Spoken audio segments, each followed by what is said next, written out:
नमस्कार, वंदे मातरम। दोस्तों, स्वागत है आप सबका सैनिक पाठशाला में। आज बोर्ड में आप जो ये हेडिंग देख पा रहे हैं, ये मैंने छोटा कर दिया है। आगे मैं आपको बड़ा हेडिंग में भी समझाऊंगा। सेम चीज है ये, लेकिन ये मैंने छोटा क्यों किया है?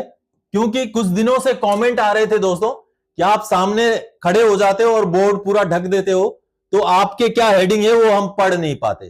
क्योंकि पहले जब मैं वीडियो बनाया करता था, वो छोटे बोर्ड में बनाया करता था, जो लगभग इतना ही दिखाई देता था। तो शायद बहुत सारे व्यूअर्स को उस बोर्ड की आदत लगी हुई थी, तो शायद उनको बोर्ड के पीछे पूरा पढ़ने में असुविधा हो रहा था। तो आज से मैंने ये पहले आपको, जब तक मैं इंट्रोडक्शन देता रहूंगा तब तक आपको ये साइड में दिखाई देगा, जिसको आप पढ़ सकते हैं कि आज के वीडियो में क्या क्या विषय होने वाले हैं, क्या क्या सब्जेक्ट होने वाले हैं। अगर आप चाहते हैं कि ये मैं कंटिन्यू करूं, ऐसे आपको साइड में दिखाऊं, ताकि आप पहले ही पढ़ लें कि क्या क्या विषय आज के वीडियो में होंगे, तो आप कमेंट करके जरूर बताइएगा कि हाँ, अभी वाला जो सिस्टम आपने किया वो अच्छा है। बाद में जब आपको मैं समझाने जाऊंगा तो पूरा बोर्ड निकाल लूंगा, जो अगला स्लाइड में मैं निकालूंगा। तो चलिए, आप कमेंट जरूर कीजिएगा कि ये वाला सिस्टम आपको अच्छा लगा या नहीं लगा। चलिए दोस्तों, तो आज के वीडियो में जो जानकारियां हैं दोस्तों, महंगाई में जुलाई में बिल्कुल कमरतोड़ महंगाई बढ़ गई है। जी हाँ, आरबीआई का जो एक लिमिट था, उस लिमिट को क्रॉस कर दिया है महंगाई ने, और ये खुदरा महंगाई है दोस्तों। और जुलाई के महीने में 4.45 तक महंगाई का दर पहुंच चुका है, जो कि आरबीआई का तय मानक से बहुत ऊपर है। इसके बारे में आगे चर्चा करेंगे, आखिर इसका असर क्या आने वाले समय में डीएडीआर में पड़ेगा, वो बात करेंगे। इसके साथ ही साथ दोस्तों, ईसीएचएस में नए हॉस्पिटल्स एमपैनल हुए हैं। जी हां, कौन से जगह पर क्या क्या हॉस्पिटल्स एमपैनल हुए हैं और उन हॉस्पिटल्स में क्या सुविधा है, इसको लेकर के रक्षा मंत्रालय ने एक लेटर जारी किया है, जिसमें हॉस्पिटल्स का नाम है, उनका लोकेशन है, साथ ही साथ उस हॉस्पिटल में क्या क्या सुविधाएं हैं। तो आप अगर ईसीएचएस के लाभार्थी हैं तो इस वीडियो में ये जानकारी देख लीजिए, समझ लीजिए, ताकि आपके भी नजदीक का हो सकता है कोई हॉस्पिटल एमपैनल हुआ हो और उसमें क्या क्या सुविधाएं हैं, वो आगे आपको लेटर दिखा के समझाऊंगा। इसके साथ ही साथ दोस्तों, हो सकता है कि आपका एसीपी का पार्ट ऑर्डर हो चुका हो, लेकिन फिर भी आपको एसीपी का फायदा ना मिला हो पेंशन में, क्योंकि ऐसे मसले भी सामने आ रहे हैं कि 22 साल पहले पार्ट ऑर्डर हुआ है, लेकिन आज भी पेंशन के अंदर उस एसीपी का फायदा नहीं मिला है। तो 22 साल के बाद जो कार्रवाई हो रही है वो बहुत हैरत करने वाली है दोस्तों, क्योंकि इसीलिए बोलता हूं, जानकार बने तभी आपको फायदा मिल पाएगा। आगे लेटर दिखा के इस मसले को भी समझाऊंगा दोस्तों। इसके साथ ही साथ 8वें पे कमीशन में अब महज लगभग 6 महीना बचा है। तो ऐसे में 6 महीने के अंदर रिकमेंडेशन बनाना पड़ेगा पे कमीशन को, क्योंकि आगे ड्राफ्ट रिकमेंडेशन 6 महीने में बन पाएगा, तभी जाके अगले 2-3 महीने के अंदर वो रिकमेंडेशन फाइनल होगा, जो सरकार को सौंपा जा सकता है। क्योंकि टर्म्स ऑफ रेफरेंसेस को जारी किए हुए 9 महीने हो चुके हैं, अब केवल कुल मिला के 9 महीना समय बचा हुआ है रिकमेंडेशन सबमिट करने के लिए। तो ऐसे में ड्राफ्ट रिकमेंडेशन के लिए लगभग 5 से 6 महीना ही समय है। तो ऐसे में अब पे कमीशन को जल्दी से काम करना पड़ेगा, लेकिन ऐसे में सरकार का रवैया भी ताज्जुब में डालने वाला है। इसके बारे में भी आगे सवाल खड़ा करेंगे और चर्चा करेंगे दोस्तों। तो चलिए अब आगे बढ़ते दोस्तों, जैसे आप बोर्ड पर देख पा रहे हैं। चलिए मैं पूरा अब अगला स्लाइड में लेके चलता हूं। पूरा यही चीज आपको अभी साइड में दिखाई दे रहा था। चलिए, सबसे पहले जो जानकारी है, प्री 2006 पेंशनर पार्ट 2 ऑर्डर हुआ 22 साल पहले, लेकिन अभी तक नहीं मिला एसीपी। अब हुई कार्रवाई। जी हां दोस्तों, हो सकता है कि आप 2006 से पहले के रिटायरी हो, आपका पार्ट 2 ऑर्डर भी हो चुका हो, लेकिन फिर भी आपके पेंशन में एसीपी का फायदा ना मिला हो। ऐसा ही एक मसला है, जिसको दिखा करके आपको समझाऊंगा कि कैसे पेंशनर्स को पार्ट 2 ऑर्डर हो जाने के बावजूद भी पेंशन के अंदर फायदा मिलने से पेंशनर्स वंचित हैं। चलिए लेटर देख के समझते हैं। तो दोस्तों, ये जो सामने आप रिकॉर्ड ऑफिस का लेटर देख पा रहे हैं, जो पेंशनर को एड्रेस किया गया है दोस्तों, पेंशनर का पार्ट 2 ऑर्डर हो जाने के बाद भी अभी 22 साल हो चुके हैं। आप सोच के देखिए, उनका एमएससीपी में पेंशन बढ़ोतरी कराने का कार्रवाई शुरू ही नहीं हुआ था। जब पेंशनर सैनिक पाठशाला के साथ जुड़ने के बाद खुद जागरूक हुए, उनके बच्चों के थ्रू से उन्होंने जब ग्रीवेंस वगैरह डलवाया, तब जाकर के अब देखिए रिकॉर्ड ऑफिस का ये लेटर पेंशनर को एड्रेस किया गया, जिसमें क्या बताया गया है। देखिए, LPC cum data sheet for ACP Nayak, यानी कि एसीपी नायक ग्रांट करने के लिए एलपीसी कम डाटा सीट बनाया गया है। यानी कि दोस्तों, एलपीसी कम डाटा सीट होता है लास्ट पे सर्टिफिकेट और डाटा सीट। यानी कि आपका जब भी नया पीपीओ बनाने के लिए भेजा जाता है, तो यही डॉक्यूमेंट बना के भेजा जाता है। तो यहां पर पेंशनर को उनका सीपी ग्राम्स का ग्रीवेंस का रेफरेंस में क्या जवाब दिया गया? देखिए 27 जुलाई को उन्होंने ग्रीवेंस डाला था। अब जवाब में उनको बोला गया है, it is intimated that number so and so ex सिपाही Umesh Pun has been granted ACP naik vide part order number. देखिए 2004 का पार्ट ऑर्डर है, यानी कि इनका एसीपी नायक का पार्ट ऑर्डर 2004 में ही हो चुका था। ये 2006 से पहले के रिटायरी हैं दोस्तों, यानी कि 2004 में पार्ट ऑर्डर हो गया, अभी 2026 हो चुका है, इनको एसीपी के हिसाब से पेंशन में फायदा नहीं मिला था। देखिए कितनी बड़ी बात है। यहां तो पार्ट ऑर्डर नहीं होना अलग बात है, लेकिन ये केस तो पार्ट ऑर्डर होने के बाद का है। अब देखिए आगे कहा गया है, LPC cum data sheet along with seat roll for revision of pension as per scheme of ACP has been forwarded to PAOR EME for audit। यानी कि एलपीसी कम डाटा शीट बना करके साथ में सीट रोल का भी copy लगा करके हमने पीएओआर में भेज दिया है ऑडिट के लिए। दोस्तों एलपीसी कम डाटा शीट जाने का मतलब है पीपीओ बनने का काम प्रोसेस हो गया है, शुरू हो गया है। अब देखिए आगे कहा गया है, after audit the case will be process through SPARSH to PCDA Prayagraj for issue of corrigendum PPO. This is for your information please. यानी कि पेंशनर को कहा गया है कि आपका LPC cum data sheet, seat roll, सारा डॉक्यूमेंट पीओआर भेजा गया है ऑडिट के लिए। जैसे ही ऑडिट होके आ जाता है, हम स्पर्श के थ्रू से पीसीडीए प्रयागराज को आपका पीपीओ बनाने का काम प्रोसेस कर देंगे।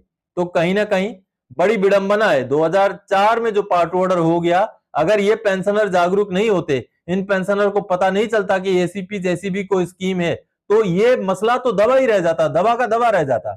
अब देखिए 2004 से अभी 2026, 22 से 23 साल लगभग हो चुके हैं, और इतने सालों के बाद जब जागरूक हुए पेंशनर सैनिक पाठशाला से जुड़ने के बाद, तब जाकर के ग्रीवेंस डाल करके अभी ये गड़े मुर्दे निकल रहे हैं। अब ये इनका 22 साल 23 साल पुराना केस भी प्रोसेस हो गया है, जो आगे आने वाले समय में इनको नाइक का पेंशन दिलाएगा। दोस्तों 2004 में पार्ट ऑर्डर हो गया था, लेकिन फिर भी उनको एसीपी का फायदा नहीं मिला था।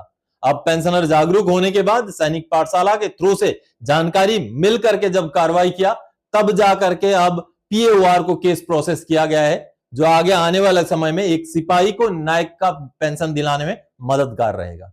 चलिए अब अगली जानकारी की ओर आगे बढ़ते हैं दोस्तों।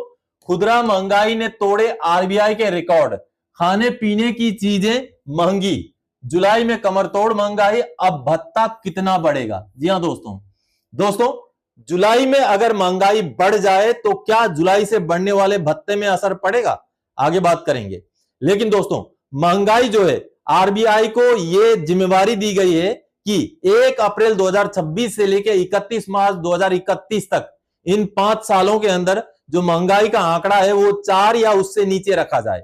लेकिन जुलाई में जो खुदरा महंगाई के आंकड़े निकले हैं वो 4.45 के हैं। आप ये रिपोर्ट्स देखिए, इन रिपोर्टों से पता चलता है कि जुलाई के महीने में जो खाद्य पदार्थ या खुदरा महंगाई है 4.45 तक पहुंच चुका है, जो आरबीआई के तय मानक से भी ऊपर है।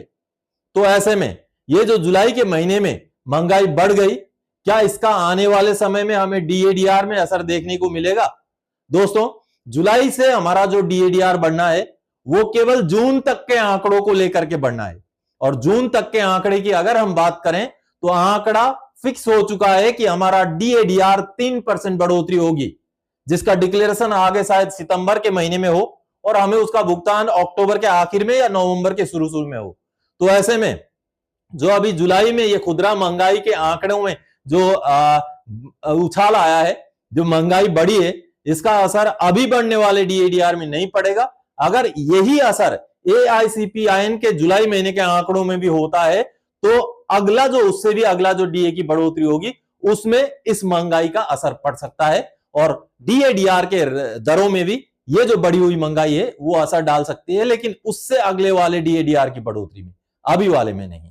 चलिए अब अगली जानकारी दोस्तों, और अगली जानकारी ये ईसीएचएस लाभार्थी देखें, नए एमपैनल हॉस्पिटल किसमें क्या सुविधा है, रक्षा मंत्रालय ने जारी किया लिस्ट। जी हां दोस्तों, इस जानकारी की ओर आगे बढ़ने से पहले अगर सैनिक पाठशाला चैनल का वीडियो आप पहली बार देख रहे हैं या अभी तक चैनल को सब्सक्राइब नहीं किया है तो फटाफट से पहले चैनल को सब्सक्राइब कर लें, ताकि आने वाले समय में आपको कोई दिक्कत ना हो। चैनल सब्सक्राइब करना फ्री ऑफ कॉस्ट है दोस्तों। मैं उनके लिए अपील नहीं कर रहा हूं जो ऑलरेडी चैनल को सब्सक्राइब कर चुके हैं, केवल उनके लिए कर रहा हूं जिन्होंने सब्सक्राइब नहीं किया है या नए व्यूअर हैं। तो पहले चैनल को सब्सक्राइब करें, इंफॉर्मेशन अच्छे लगते हैं तो दोस्तों के साथ शेयर करें और लाइक भी जरूर करें। तो चलिए, अब भारत सरकार ने, रक्षा मंत्रालय ने ये जो लेटर जारी किया है, कुछ हॉस्पिटल्स को एमपैनल कर दिया गया है और उन हॉस्पिटल में क्या क्या सुविधा है उसका भी पूरा लिस्ट जारी किया गया है। तो रक्षा मंत्रालय का लेटर देखते हैं। चलिए दोस्तों, भारत सरकार के रक्षा मंत्रालय का department of ex serviceman welfare का आप ये लेटर देख पा रहे हैं, जो कि एड्रेस किया गया है the managing director central organisation ECHS, यानी कि ईसीएचएस से जुड़ा हुआ यह लेटर है। Online empanelment of hospital, nursing homes and diagnostic centres, यानी कि ईसीएचएस के लिए जो नए एम्पैनलमेंट हुए हैं, कहां हुए हैं, कौन से हॉस्पिटल हुए हैं, कौन से जगह पर हुए हैं, आपके एरिया में कौन सा नया हॉस्पिटल एम्पैनल हुआ है, वो जानकारी आपको यहां मिलेगी। और साथ ही साथ दोस्तों, उस हॉस्पिटल में क्या क्या सुविधाएं हैं वो भी यहां पर लिस्ट के साथ बकायदा दिया गया है। अब देखिए यहां पर कौन से हॉस्पिटल हैं। आगरा की अगर हम बात करें तो आगरा में KP institute of medical sciences को अब एम्पैनल कर दिया गया है। आगे कोल्हापुर में आइनपुरे आई हॉस्पिटल, फिर अहमदनगर में Sai Mauli super speciality hospital, फिर आसनसोल में Asansol health world private limited, फिर चितवान नेपाल, देखिए नेपाल का भी एक हॉस्पिटल है, ये Bharatpur central hospital private limited, इसको जो है एम्पैनल कर दिया गया है। इसके साथ ही साथ एर्नाकुलम में डॉक्टर अग्रवाल्स आई हॉस्पिटल, ये सारे हॉस्पिटल एम्पैनलमेंट हो चुके हैं। अब इन एम्पैनल हॉस्पिटल में क्या क्या सुविधाएं हैं वो नीचे पूरा लिस्ट है, वो मैं दिखाता हूं। चलिए, तो ये देखिए दोस्तों, सबसे पहले वाला जो हॉस्पिटल है, इस हॉस्पिटल में क्या क्या सुविधाएं हैं आप देखिए। KP institute of medical science, इसमें रिकमेंडेड फॉर द फॉलोइंग, इन चीजों के लिए रिकमेंड किया गया। क्लिनिकल सर्विसेज क्या क्या है ये देखिए, एनेस्थेसियोलॉजी है including pen medicine and cardiac anaesthesia है, कार्डियोलॉजी इंक्लूडिंग इंटरवेंशन कार्डियोलॉजी, यानी कि ये हृदय से जुड़े हुए बीमारियां हैं, जो हार्ट से जुड़े हुए बीमारियां हैं। क्रिटिकल केयर है, डेंटल साइंस है, डर्मेटोलॉजी है, यानी कि जो स्किन विभाग है वो भी है, इमरजेंसी मेडिसिन है, एंडोक्रिनोलॉजी है, फैमिली मेडिसिन है, जनरल मेडिसिन, लगभग हर चीज है। ये देखिए हर चीज है यहाँ पर, और इसका बकायदा एड्रेस भी है यहाँ पर, आप देखिए। और ये देखिए उसके बाद डायग्नोस्टिक सर्विसेज क्या क्या हैं वो भी यहाँ देख पा रहे हैं आप, एमआरआई से लेके हर चीज है यहाँ पर। उसके बाद लेबोरेटरी सर्विसेज क्या क्या हैं, सब कुछ यहाँ है। फिर फार्मेसी में डिस्पेंसरी भी है, प्रोफेशनल एलाइड टू मेडिसिन, क्या क्या डाइटिशियन भी हैं, साइकोथेरापी भी है, साइकोलॉजी भी है, एम्बुलेंस सर्विसेज भी है। तो इस हॉस्पिटल में ये सारी सुविधाएं हैं। उसके बाद अगला हॉस्पिटल देखिए, कोल्हापुर में जो हॉस्पिटल है आयनापुरे आई हॉस्पिटल, उसमें ये सुविधाएं हैं। क्लिनिकल सर्विसेज क्या क्या हैं ये देखिए, यहाँ आप देख पा रहे हैं, एड्रेस भी पूरा आप देख पा रहे हैं। उसके आगे अगला हॉस्पिटल देखिए, Sai Mauli super speciality hospital, जिसमें क्लिनिकल सर्विसेज क्या क्या हैं ये देखिए। फिर डायग्नोस्टिक सर्विसेज क्या हैं, लेबोरेटरी सर्विसेज क्या हैं, एड्रेस भी है हॉस्पिटल का, यहाँ देखिए। ये नए एम्पैनल हॉस्पिटल हैं दोस्तों, जो हाल फिलहाल में एम्पैनल हुए हैं। तो उस इलाके के जितने भी पेशेंट हैं, जो ईसीएचएस के लाभार्थी हैं, उनको जानकारी होना जरूरी है। देखिए Asansol health world private limited, वहां क्या क्या क्लिनिकल सर्विसेज हैं, बहुत सारी सर्विसेज हैं। देखिए डायग्नोस्टिक सर्विसेज क्या क्या हैं, लेबोरेटरी सर्विसेज क्या क्या हैं, डिस्पेंसरी है कि नहीं है, professional allied to medicine, medicine से जुड़े हुए क्या क्या कौन से प्रोफेशनल हैं, अवेलेबल हैं, ये सारा इसमें देख पा रहे हैं। इसके साथ ही साथ अगला हॉस्पिटल देखिए, Bharatpur central hospital private limited, जो कि चितवान, ये नेपाल के पेंशनर के लिए दोस्तों, नेपाल में जितने भी पेंशनर हैं जो ईसीएचएस के लाभार्थी हैं, उनके लिए ये नया एक और हॉस्पिटल जो है एम्पैनल हो गया है, जिसमें क्लिनिकल सर्विसेज क्या क्या हैं वो भी दिखाया गया है। फिर इमेजिंग सर्विसेज क्या क्या हैं, फिर लेबोरेटरी सर्विसेज क्या क्या हैं। तो नेपाल के भी जितने भारतीय डिफेंस फोर्सेस के जो पेंशनर्स हैं वो ईसीएचएस के लाभार्थी हैं, तो नेपाल में भी इन हॉस्पिटल्स में जो है ईसीएचएस की सुविधा उठा सकते हैं। तो आपने देखा ये नेपाल वाला हॉस्पिटल है। इसके आगे आप देखिए एर्नाकुलम में ये एक हॉस्पिटल है, डॉक्टर अग्रवाल्स आई हॉस्पिटल, इसमें क्या क्या सुविधाएं हैं, क्लिनिकल सर्विसेज आप देख पा रहे हैं। तो इस तरीके से सभी हॉस्पिटल्स का एम्पैनलमेंट के साथ साथ वहां क्या क्या सुविधाएं हैं वो भी इस लेटर में डिटेल्स रक्षा मंत्रालय द्वारा जारी किया गया है दोस्तों। तो अभी आप सबने देखा दोस्तों, विभिन्न जगहों पर ये हॉस्पिटल्स एम्पैनल हुए हैं। आपके भी अगर नजदीक हैं ये हॉस्पिटल्स, तो ईसीएचएस से रेफर करवा के आप इन हॉस्पिटल्स में चिकित्सा की सुविधा ले सकते हैं। चलिए अब अगली जानकारी दोस्तों, 8वें वेतन आयोग पर सरकार का रवैया। अब महज 6 महीनों में तैयार होना है पे कमीशन का ड्राफ्ट रिपोर्ट। जी हां दोस्तों, आपको OROP 2 के समय की बात याद है, जब OROP 2 2022-23 की यह बात है, OROP 2 पेंडिंग चल रहा था। OROP 2 का भुगतान तो होना था लेकिन नहीं हो रहा था। पेंशनर परेशान थे, सोशल मीडिया में डेली बातें चलती थी और सवाल उठाए जाते थे। अब 8वां पे कमीशन का भी हाल लगभग वैसा ही हो रहा है। भारत सरकार ने जनवरी 2025 में इसको डिक्लेयर किया था। अब 2026 का अगस्त का महीना चल रहा है। 2025 के जनवरी में डिक्लेयर करके नवंबर में अधिसूचना जारी की गई। अधिसूचना जारी करके भी अब 9 से 10 महीने लगभग हो चुके हैं।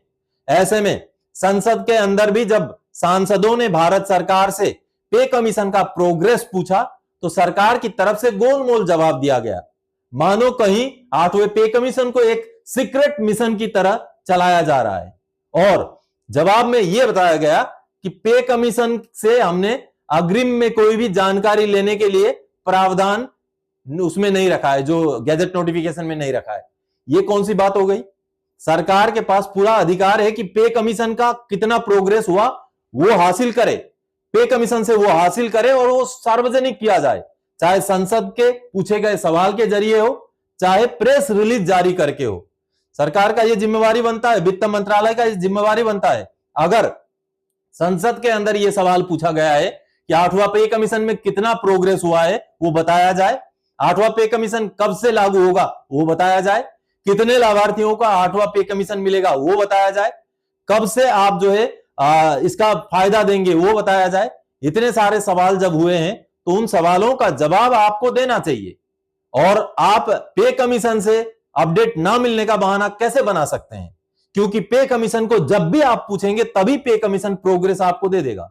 तो इस तरीके से ये जो 8वें पे कमीशन को लेकर सरकारी रवैया है, ये कहीं ना कहीं लोगों के मन में कहीं एक ठीस ना पैदा कर दे। जिस तरीके से OROP 2 का एक जो मलाल दिल में रह गया था, जिसका असर 2024 के आम चुनाव में भी देखे गए थे, तो कहीं ना कहीं 8वां पे कमीशन में जो भी चल रहा है उसका प्रोग्रेस कर्मचारियों पेंशनर्स के सामने समय समय पर आना जरूरी है, ताकि पेंशनर्स सबको जानने की इच्छा होती है कि मेरा कितना पेमेंट बढ़ेगा, कितना पेंशन बढ़ेगा। तो इस चीज को सरकार ज्यादा गुप्त ना रखे, ज्यादा सीक्रेट मिशन ना बनाए। और हमारी गुजारिश है कि समय समय पर जो 8वें पे कमीशन में प्रोग्रेस चल रहा है उसको ला करके संसद के थ्रू से या प्रेस रिलीज के थ्रू से या मीडिया के थ्रू से पब्लिक में रखा जाए, पब्लिक डोमेन में रखा जाए, ताकि पता चल सके कि कितना प्रोग्रेस चल रहा है। तो ऐसे में ये जो जवाब है सरकार का रवैया है, ये कहीं ना कहीं ये ठीक नहीं है।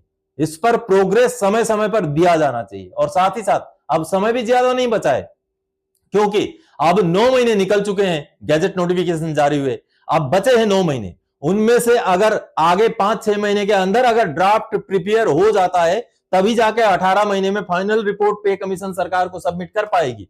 क्योंकि ड्राफ्ट बनाने के बाद भी मंत्रालयों से विचार विमर्श होगा, सरकारी अधिकारियों के साथ बातचीत होगी और सरकार का पक्ष भी उसमें इंक्लूड किया जाएगा, तब जाके बनेगा फाइनल रिपोर्ट।